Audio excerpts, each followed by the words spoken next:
MVP did not touch the ball. Stephen A., Yeah. what could last night's loss cost the Sixers? A few jobs. It could cost it could cost Doc Rivers his job. It could cost Daryl Morey potentially his job.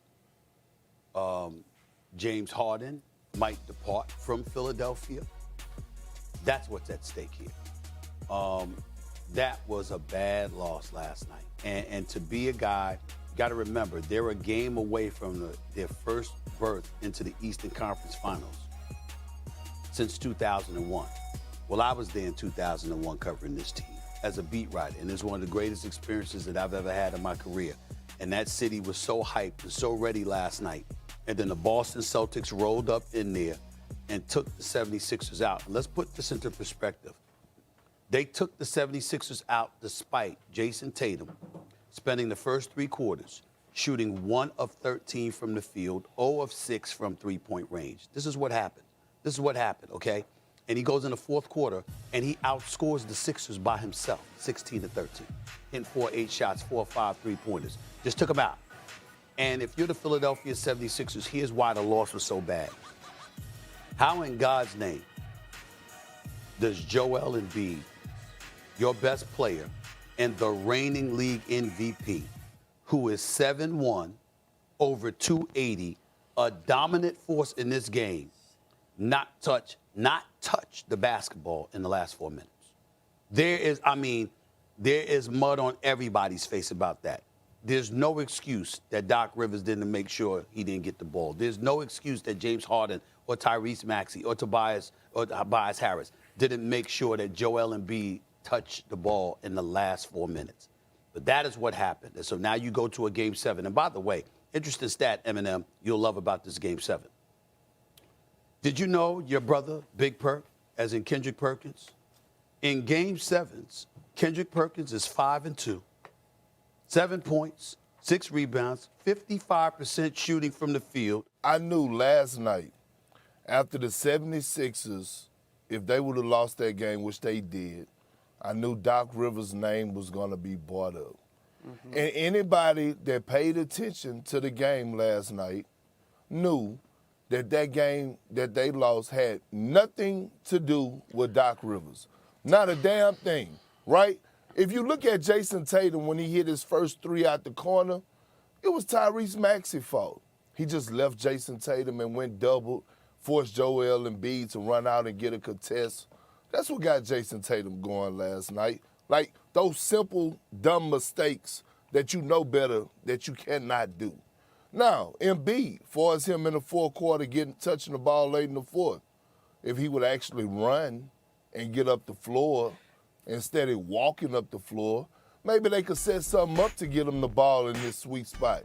But again, I think we have to credit more to the Boston Celtics of what they did to stop and deny Joel Embiid, how they took away the two-man game that him and Harden actually ran in Game 4, for as the pick and roll or the pick and pop. I thought the Celtics did a great job in the fourth quarter of actually showing who the hell they were, finally, on the defensive end. But if I look at it right now, it's no way in hell that you get rid of Doc Rivers, even if they do lose this Game 7. And here's why. Joel Embiid then had the best 2 seasons of his career under Doc Rivers. Joel Embiid just won the MVP. The same questions we had when it came down when Brett Brown was sitting at the front of that seat leading that team, we were wondering, why is Joel Embiid not getting the ball in certain areas? How is Joel Embiid not taking his behind down to the low block? You don't think that had anything to do with coaching? You don't think Joel Embiid and Doc Rivers have a great relationship? I believe Philly is heading in the right direction whether they lose this series or not, because they became eye candy. Well, first of all, Here you go with this eye candy. I can say what I want. Eminem. Soul food. Well, listen, Eminem. It's not like he doesn't have a good point. I mean, it is you are eye candy right now, chilling with that background in South Beach. I mean, thank this is you. what it is. And the outfit's very fitting chilling. for Thank Miami. you. Exactly. It's very, you. very She's on point. Miami-ish. Okay, so let's just get that out the way. But Big Perk, back to you. What I would caution you about, my brother, you're talking about what should be. Nobody, but listen, Doc Rivers is a hell of a coach. I Agreed. think win, lose, or draw, Doc Rivers deserves to stay on as the coach of the Philadelphia 76ers. I think he's an outstanding coach. He's a Hall of Fame as far as I'm concerned. I love Doc Rivers. You know that. What I'm saying is you and I both know that you're going to be up here going the hell off on a few people once the Sixers make the decision to let go of him if he loses this series. Because you heard those rumblings, and you've heard them for a while. We talked about it last year and how unfair it was then. We've talked about it throughout this season, how unfair it was then. We know he's done a hell of a job, but the reality is that you got a Game 6 on your home court after winning Game 5 in Boston. Everybody's looking forward to you finally getting to a conference finals. They're going to bring up Doc Rivers' record, how this is his 16th Game 7, how he's lost 9 of them, how on at least 4 occasions he's lost a 3-1 lead. They're going to bring up all of this stuff, and they're going to use it as an excuse. If it's me and I'm owning the Philadelphia 76ers, I'm not letting go of Doc Rivers. I know the man's a hell of a coach. I'm holding on to that, brother, but I don't know if they're going to make that decision. And me personally, I'd like, I wouldn't be surprised if they looked at everybody. You got to win Game 7 is basically what this comes down to. You Philadelphia 76ers, you got to go back into Boston, and you got to replicate what you did in Game 5. Not And just one. to save your season, but possibly to save your job.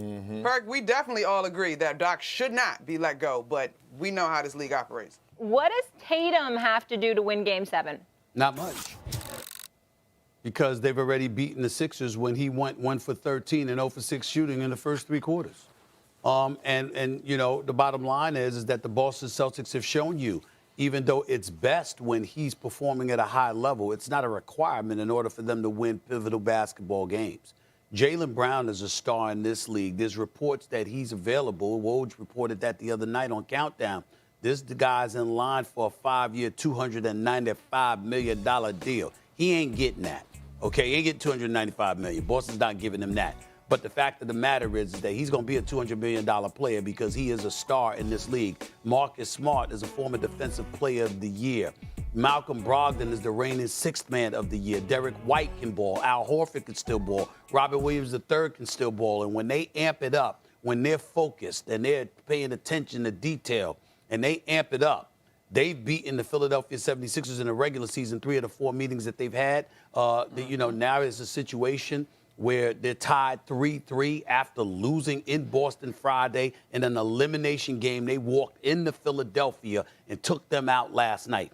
And that's with Jason Tatum coming on strong in the fourth quarter, outscoring the Sixers by himself, hit 4 or 5 3-pointers. But the bottom line is that for those first 3 quarters, you were right there with Jason Tatum shooting as poorly as you possibly can shoot. So I look at it and I say to myself, it would be nice for him to perform, but it's not like he's the be-all, end-all that's going to determine whether or not the Celtics win Game 7, because the Celtics have proven time and time again they don't necessarily require that in order for them to win. They can win a Game 7 against the Sixers without him having a stellar performance. I love this post-game interview last night, and when he said, I humbly say I'm one of the best players in the world. That's the Jason Tatum I've been waiting on, okay? Like letting the world know who the hell you are and delivering in the fourth quarter. But I will say this postseason, we have talked a lot about Jimmy Butler. We have talked a lot about Jalen Brunson. We talked a lot about Devin Booker, Jokic, AD, Steph Curry. We haven't said too much about Jason Tatum. And if the Celtics are going to go on to complete the mission, forget this Game 7, complete the mission of winning the NBA championship, we need to start talking more about Jason Tatum. I need to hear more about Jason Tatum or see Jason Tatum going out there and having those historical performances. So I'm looking past this Game 7. I actually thought Philly was going to close it out last night. I really did. Hell of a job by the C's locking down on the defensive end. But this is bigger than just this one series.